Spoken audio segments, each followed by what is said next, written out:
Ayun lang guys, hindi lang talaga lahat libre. Pero ang maganda doon, sinabi ko nga sa video kanina, di ba?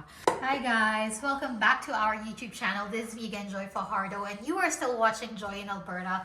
For today's video, samahan nyo nga kami na magtingin ng aming mga salamin. Ayan! Hi guys! Nandito ngayon tayo sa Beyond Vision sa may Oxford. Papatingin tayo ng mata. So nandito tayo nga ngayon guys sa pilihan ng mga salamin. At sinabi nga sa atin ngayon na si Vibe pala, ang mga bata, libre every year ang eye exam until they turn 19. Pero kaming Kiko, under kami ng insurance niya. Kung nandito kayo, parang hindi ko sure kung lahat ng province ganun, pero kasi sabi niya, it's under Alberta Health daw. So, one eye exam from 6 months old up until the day before they turn 19, libre siya once a year. Yon. Anything on this one? SH, I need to squint, but yeah. Can I see again? 1, 2, 2. Is this my 2020? 2020. You want to try for smaller? That's pretty good. So your prescription is actually quite stable compared to what's in your glasses. Like the same? Yeah. Ooh. Yeah. I think that's great. really good. Look up towards the ceiling. Is this, No. no. Do you ever wear them? Oh, when I drove from PI. That was the only time you That's went. the only time. Okay. Yeah. It's a And- 7 days drive. Yeah. Was that recent that you guys did that? Yeah, 6 months ago. Oh, okay. Why is it T? Yeah, pretty good. One of your eyes are just over top. What do you see here? Without squinting. GHFCL, is that right? No. That's pretty good. Because we're both working, she kind of spent some time with Miss Rachel. Yeah. So that's my concern. And when they told me that she can have an eye exam today, I was like, Yeah, okay. And is Miss Rachel on like cell phone, tablet, or TV? TV. TB. Okay, that's good. So the TV is kind of the best screen out of all of them because it's big and she gets to sit further away. The lights. Where's the light? Where's the light? Where's the light? Oh, He's more interested in and me. me, yeah. Saan ba ta? Nakatapak na siya. Which one? Laki kasi ng cheeks ko tumatama dito tapos wala akong ilong. I think this one. Malaki siya, di ba? Ikaw, anong gusto mo? Wow. Or, kaya ang pingit, tumatama kasi yung cheeks ko dito. Oh, careful, careful, careful.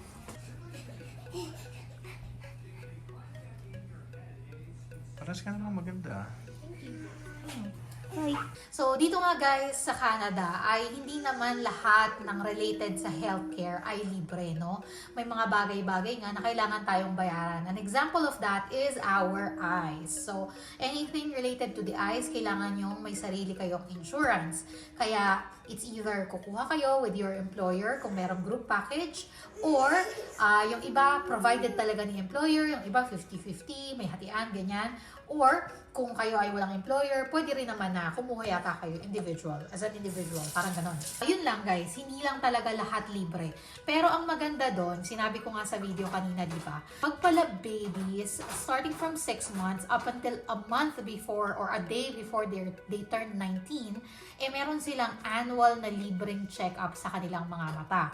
So, si Vibe, currently, ang baby pala guys, pagka pinanganak, hindi automatic na 20/20 ang vision. Eh, hindi ko naman alam.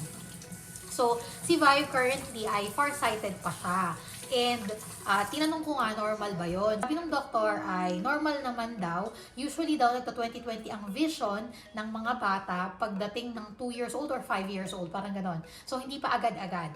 And okay din daw na farsighted siya ngayon kasi nga kami ni Kiko pareho kaming nearsighted. So since may history ng pagiging nearsighted, it's good daw na may buffer na farsighted muna siya. Ewan ko kung accurate yun. Pero yun yung sinabi niya sa amin. With regards naman dun sa mga options, ang daming options sa frame at dito pala guys ay kasama sa insurance ang kahit sunglasses as long as it is prescribed.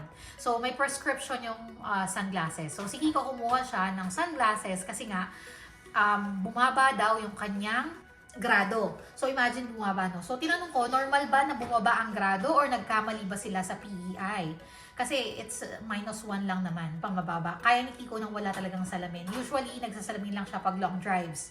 So, sabi nga sa amin ng doktor na kung at that time na nakuha mo yung salamin mo at pagsuot mo ay naliyo ka, it means na may chance na mali yung gradong nakuha sa'yo at that time. So, si Kiko naman, very comfortable siya nung nakuha niya yung salamin niya. So, it means na tama yung gradong kinuha sa kanya at that time. So, bakit nga ba bumaba ang kanyang grado? Ang sabi doon ay it can be stress ng mata mo nabawasan, pwedeng change of your activities, or pwede ring nagbago ka ng trabaho. Yes, yung stress mo overall, pwede yang mag-contribute sa pagiging mas okay ng iyong mga mata. Meron nga daw na mga college student na as soon as they graduate, nagiging okay yung mata nila kasi yung stress ba. So, yun siya. And then, pareho naman kami na okay, hindi masyadong dry yung eyes namin. Ako, very good din ako kasi yung prescription ko, na-retain ko since 2 years ago. So, 2 years ago pa kasi ako huling nagpa-change ng glasses ko. Hindi ako nagpa-change while I'm pregnant and after my pregnancy kasi nga, sabi nila, wait a while daw kasi mag-a-adjust pa yung mata mo. So, ang nangyari nun guys is, after I gave birth, hindi muna ako nagpa-change ng prescription, ginamit ko muna din to. And then, ngayon, more than a year later after ako nag-give birth, ay na-maintain ko nga ang aking grado. So, very good naman ako dun sa part na yon. So, I can still use my old glasses. The only reason why I got a new one, kasi nga, hindi kita dito, pero meron na siyang mga scratches. That's number 1. And number 2, para maiba naman ang style. Kasi 2 years ko nang gamit-gamit to, guys. So, nakamagkano nga ba tayo sa ating prescription glasses? Si Kiko ay bumili siya ng sunglasses na may prescription. Mababa lang naman. Ako, -1 and -175. Very good talaga, di ba?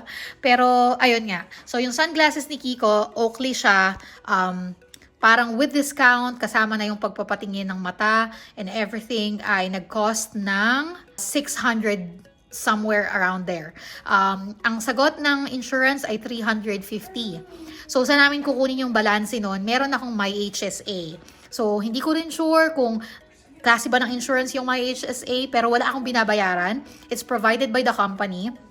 Ang nangyayari nun guys is lahat ng expenses related to healthcare na applicable, pwede kong i-reimburse dun sa My HSA na yon. So, kukunin ko yung binayad namin. 350 each. Si Kiko nasa around 600, yung sa akin nasa around 500. So, 500 plus 600 is 1,100. Ang sagot ng insurance ay 700 for the both of us. So, 11 minus 700 is 400. So, nasa 400 yung binayaran natin. Yung sa akin naman, may UV protection siya, pero wala ng transition. Kasi yung isa kong salamin na Ray-Ban ay okay pa naman, may transition yon. Ito ay Solano. Discounted siya at that time. Ang kinuha ko naman ngayon, color green na plastic na hindi naman siya parang mint green, very mild lang ang pagka-green niya. And anong tatak nun? Tory Burch yata yung tatak nun, hindi ko na matandaan. Basta yun siya. Ito pala guys ay binook ko yung clinic a couple of days before today. So, nagpabook ako. And then, on the spot, when they saw that we have a baby, dinouble check nila if they can accommodate the baby. So, apparently they can. Tinignan din yung eyes ni Vibe, kaya very good naman tayo dyan. Chinarge na lang nila dun sa kanyang Alberta Health Card. If something changes na kung makikita nyo daw nakatingin sa inyo yung baby and then yung isang eye ay nag-iiba ng direction, ang tawag daw doon ay lazy eye. It's about muscle sa mata na hindi makontrol ni baby. It's normal if the baby is 6 months and below, but if it's progressing or it's continuing to happen beyond 6 months old, kailangan na siyang i-check kasi nga, yun nga, lazy eye siya. Nakatingin siya sa inyo, pero mapapansin nyo yung isang mata ay lumiiba ng direction. Hindi makontrol ng muscle ng eyes niya. So far, si Vibe naman ay very focused at very behave naman talaga siya kanina. Kaya wala namang naging problema. Yun nga lang, sabi, farsighted siya, which is normal naman daw. So, yun guys, mabilis magpa-schedule, magkakaroon kami ng same. Ang pinuntahan naman is Beyond Vision. Very recommended kung nandito kayo sa North Edmonton. Go to Beyond Vision. We went for Oxford.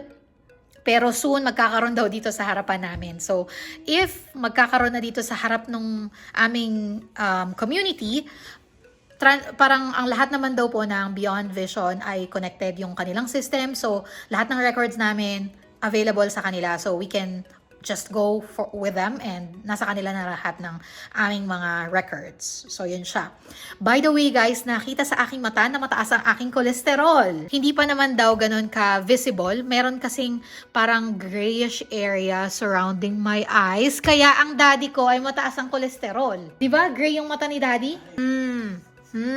Daddy ko po kasi ay very gray, pero hindi naman siguro lang dahil sa cholesterol yun. Very gray talaga ang mata niya ever since.